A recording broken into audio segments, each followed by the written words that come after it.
Nah, Bapak Ibu Siti Aminah, silakan dipimpin doanya. Ya Bu, baiklah Bapak Ibu, sebelum kita memulai kegiatan sinkronis kita pada hari ini, mari kita mengambil sikap berdoa. Berdoa mulai. Doa selesai. Baiklah Bapak Ibu sekalian, pada hari ini saya akan sedikit memaparkan tentang capaian pembelajar di sekolah, capaian pembelajaran di kurikulum sekolah.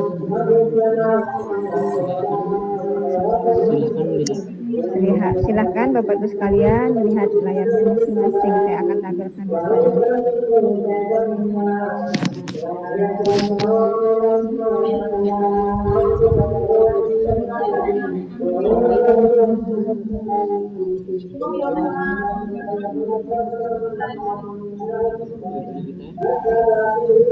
Yang akan saya paparkan pada hari ini adalah capaian pembelajaran di kurikulum sekolah penggerak.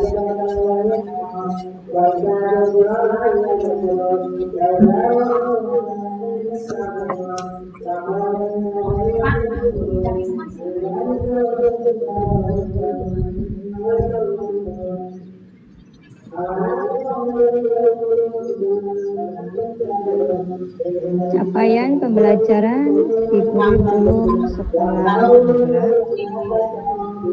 Pembahasan konsep capaian pembelajaran, yaitu yang A mengenai pengertian daripada konsep capaian pembelajaran. Capaian pembelajaran adalah suatu ungkapan tujuan pendidikan yang merupakan pernyataan tentang apa yang diharapkan, diketahui, dipahami, dan dapat dikerjakan oleh peserta didik setelah menyelesaikan suatu periode belajar, yang mana hal ini juga dijalankan oleh negara Eropa pada saat ini. Capaian pembelajaran itu digunakan untuk kurang seru suaranya Bu Serok nih. Kualifikasi, menetapkan volume standar kualifikasi, menjelaskan program dan kursus, mengarahkan kurikulum dan menentukan spesifikasi penilaian. Capaian pembelajaran ini berfokus pada harapan siswa di akhir pembelajaran sesuai dengan pendekatan student centered dalam dunia pendidikan. Tren internasional dalam pendidikan menunjukkan pergeseran dari tradisional pendekatan berpusat pada guru ke pendekatan berpusat pada siswa, atau disebut sebagai pendekatan berbasis hasil. Jadi pengertian daripada konsep capaian pembelajaran tadi adalah yang tadinya pembelajaran itu difokuskan kepada guru, nah sekarang difokuskan kepada siswa atau anak didik. Nah, jadi secara sederhananya, capaian pembelajaran itu bisa kita definisikan sebagai kompetensi pembelajaran yang harus dicapai peserta didik pada setiap perkembangan belajarnya pada suatu pendidikan dasar dan pendidikan menengah. Sehingga capaian pembelajaran itu memuat sekumpulan materi yang disusun secara komprehensif dalam narasi. Oke, Bapak Ibu sekalian, kita lanjutkan yang berikutnya.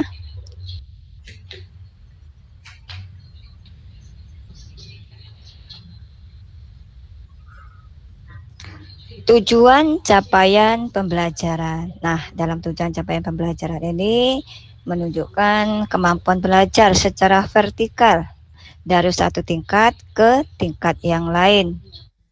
Selain itu juga harus disertai dengan kriteria penilaian yang tepat untuk menilai bahwa hasil pembelajaran yang diharapkan telah tercapai. Nah, jadi dengan capaian pembelajaran itu ya, secara vertikal itu kita akan menilai kemampuan dari anak dari satu tingkat ke tingkat yang lain. Kemudian bisa kita ketahui juga untuk menilai di mana anak didik kita itu dapat memahami apa yang kita sampaikan, sehingga apa yang kita harapkan tadi akan tercapai. Selanjutnya mengenai prinsip capaian pembelajaran. Prinsip capaian pembelajaran yang pertama terukur dan spesifik.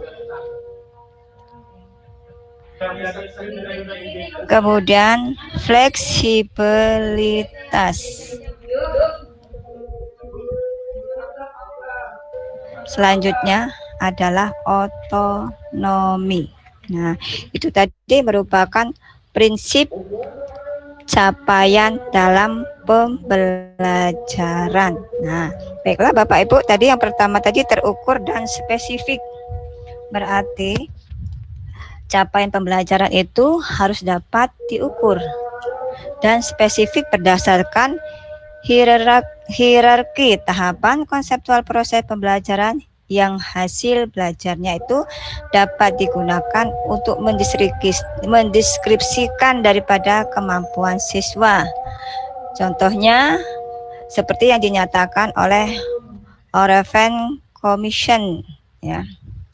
Nah, di sini secara spesifik ya menyebutkan bahwa capaian pembelajaran itu harus ditulis berdasarkan taksonomi.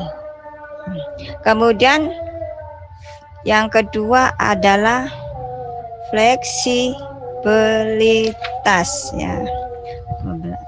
Prinsip capaian fleksibilitas artinya ya. Nek kabeh iki salah kabeh memang kabeh. Belajar dirasa sebagai sebuah perlombaan dan bukan proses. Jadi di sini kita hanya dapat atau anak itu hanya dapat mengetahui secara terbatas, hanya sekedar tahu saja. Cocok ora? Dia tidak paham dan tidak dapat menguasai daripada materi yang kita berikan. Nah, kesel. Jadi untuk pemahaman atau penguasaannya itu siswa memerlukan waktu dan tahapan untuk konsep atau untuk mengupas konsep tadi, sehingga prinsip capaian pembelajaran fleksibel bisa tercapai.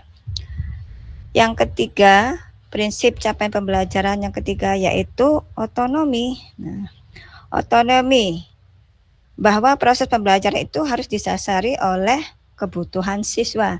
Jadi kita akan menyampaikan sebuah materi itu sesuai dengan kebutuhan siswa, bukan kebutuhan guru. Kalau kebutuhan siswa itu bisa dipenuhi, berarti anak-anak juga bisa mengeluarkan pendapatnya, bisa melakukan sesuai dengan tugasnya itu secara merdeka. Jadi mereka itu tidak akan merasa terbebani. Lanjut.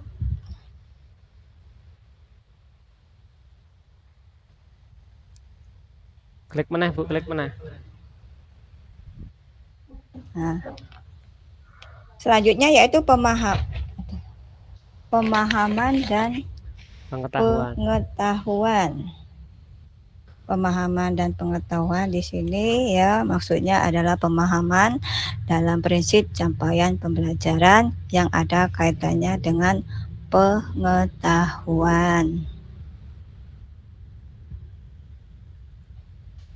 Pemahaman dan pengetahuan tadi itu ada yang bersifat praktis. Nah, Bapak Ibu sekalian mungkin tahu apa praktis ya. Sama seperti halnya kalau kita itu di rumah malas masak, kemudian kita membeli sesuatu yang praktis siap saji. Jadi tanpa mengolahnya secara kerja keras. Mie goreng Bu, praktis. Iya, seperti itu kira-kira mie goreng. Tapi kalau dalam pemahaman dan pengetahuan itu nggak mungkin ya. Kita harus seperti mie goreng. Praktis di sini maksudnya ya mudah kita dipahami dan bisa diterapkan. Keterampilan. Nah, di sini adalah keterampilan yang generik ya.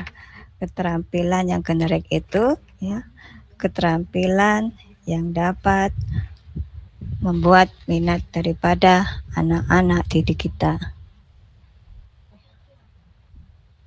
Oke, selanjutnya terukur dan spesifik. Capaian pembelajaran itu harus dapat diukur dan spesifik berdasarkan hierarki tahapan konseptual. Proses pembelajaran yang dapat digunakan untuk mendeskripsikan daripada kemajuan siswa. Di sini terukur dan spesifik itu mencakup daripada yang pertama adalah pemahaman dan pengetahuan. Pemahaman itu biasanya sering digunakan sebagai salah satu luaran yang diharapkan dari pembelajaran, tetapi maknanya seringkali kurang dapat dipahami atau seringkali diidentikan dengan pengetahuan. Nah, contoh daripada pemahaman, di sini ada arti dari fakta-fakta atau informasi pernyataan yang akurat, ya. Pernyataan yang akurat. Kemudian untuk pemahamannya, bentar. Pengetahuannya. Tadi pemahamannya yang pertama contohnya arti dari fakta-fakta atau informasi. Nah, itu dalam hal pemahaman. Nah, kemudian dalam hal pengetahuannya, fakta-fakta atau informasi, fakta-fakta atau informasi yang masih dapat diperdebatkan. Ya, yang masih dapat diperdebatkan itu maksudnya yang masih dapat kita perbaiki dan mencari yang terbaik. Ya. Yang kedua, pernyataan benar atau salah. Pernyataan benar atau salah itu menurut pemahaman. Sedangkan menurut pengetahuan, benar atau salah itu bukan sesuatu yang absolut, tapi bisa dianalisis dan disimpulkan. Selanjutnya yang kedua atau yang P ini praktis. Praktis tadi bagaimana merancang dan melaksanakan eksperimen, itu contoh ya kata-kata yang praktis. Bagaimana merancang dan melakukan eksperimen. Kata-kata umum yang dapat digunakan adalah di situ berarti menunjukkan sesuatu dan menerapkan sesuatu. Contohnya kita dalam eksperimen percobaan. Nah, di situ kan kita akan menunjukkan sesuatu kepada anak-anak. Kemudian nanti anak-anak setelah memperhatikannya, dia dapat menerapkannya. Jadi bisa dianalisis dan disimpulkan. Selanjutnya yang ketiga, keterampilan generik. Tadi ya. Mencakup teknik pemecahan masalah seperti menganalisis, membandingkan. Nah, biasanya kalau dalam pemecahan masalah itu banyak sekali masalah-masalah ya, baik yang tentang diri pribadi, tentang di lingkungan kita, dengan cara kita menganalisis dan membandingkannya. Nek bar materi kuwi wis ya Bu ya, bar slide iki. Yang berikutnya mengenai tadi fleksibel. Nah, fleksibel itu seringkali belajar dirasa sebagai perlombaan, bukan proses tadi ya Bu ya. Dirasakan sebagai perlombaan, tapi proses di mana itu anak itu hanya sekedar tahu tapi bukan memahami atau menguasai. Padahal untuk hal itu sifat memerlukan waktu dan tahapan untuk mengupas konsep. Nah, karena waktu terbatas, ibu-ibu sekalian, kiranya paparan saya hanya sampai di sini. Mungkin sebelum saya tutup, dari Bapak Ibu sekalian, ada yang ingin bertanya, silahkan, monggo.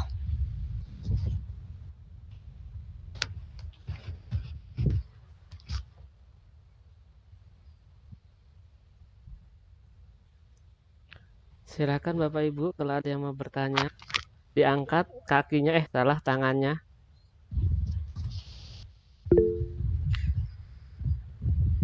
Pak Mis, Bu, Pak Mis, Bu. Pak Mis, Silakan. silakan Pak Mis. Baik, Ibu Sri Hartani, Ya, atas waktu yang diberikan. nggak salah. Yang saya tanyakan gini, tentang capaian pembelajaran tadi ya Bu. Iya ya, capaian pembelajaran. Yang saya tanyakan, apa sih tujuan dari capaian pembelajaran itu, Bu? Baiklah Bapak Ibu, tadi ada pertanyaan dari Pak Mis, apa tujuan dari capaian pembelajaran? Terima kasih dulu. Nah, terima kasih atas pertanyaannya. Ya, mungkin akan saya lempar dulu kepada Bapak Ibu yang lain. Barangkali Bapak Ibu ada pendapat untuk menjawab pertanyaan dari Pak Mis tadi. Silakan, Bu Siti, Bu Septi, atau Bu Nur, monggo.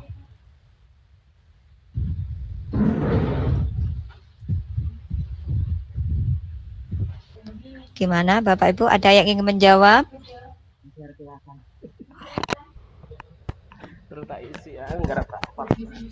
Okay.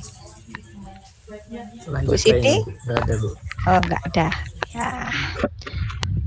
Ya, baiklah, saya akan coba jawab pertanyaan dari Pak Mis tadi ya. Apa sih tujuan dari CP atau capaian pembelajaran? Ya, cuma tadi ada kata sihnya. Jadi sebenarnya kalau menanya itu hanya apa tujuan dari capaian pembelajaran ya Pak Mis. Jangan apa sih ya. Tujuan dari capaian pembelajaran yaitu untuk mengembangkan dan menguatkan kompetensi dan karakter yang sesuai dengan profil pelajar Pancasila. Nah, yang meliputi ya, pelajar Pancasila itu meliputi pertama, beriman, bertakwa kepada Tuhan Yang Maha Esa. Kemudian bernalar kritis, mandiri, kebinekaan global, gotong royong, dan kreatif. Nah, itu adalah salah satu dari tujuan capaian pembelajaran. Oke, kita akan jawab singkat aja. Nanti kalau banyak-banyak waktunya tambah molor lagi.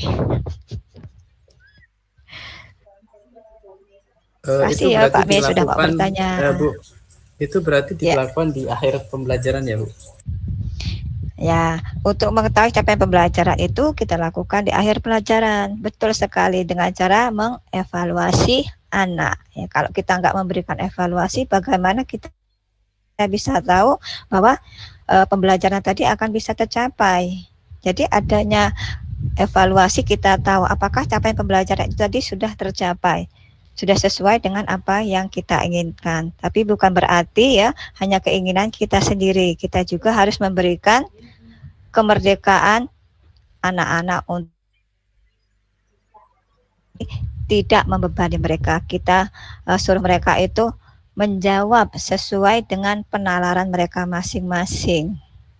Demikian. Oke Ibu, terima kasih atas Saya mau tanya Bu, penjelasannya. sedikit boleh Bu? Tanya Bu. Boleh, boleh. Monggo. Bayar Pak Nur. Jadi begini Bu, kalau seandainya tujuan pembelajaran itu tidak tercapai, belum tercapai lah anggap saja, apa Bu yang harus kita lakukan? Ya, kalau tujuan pembelajaran kita itu belum tercapai, berarti kita sebagai guru di situ masih ada kekurangannya. Ya. Masih ada kekurangan yang harus kita penuhi. Misalnya tadi dalam kita memberikan soal evaluasi. Ya, karena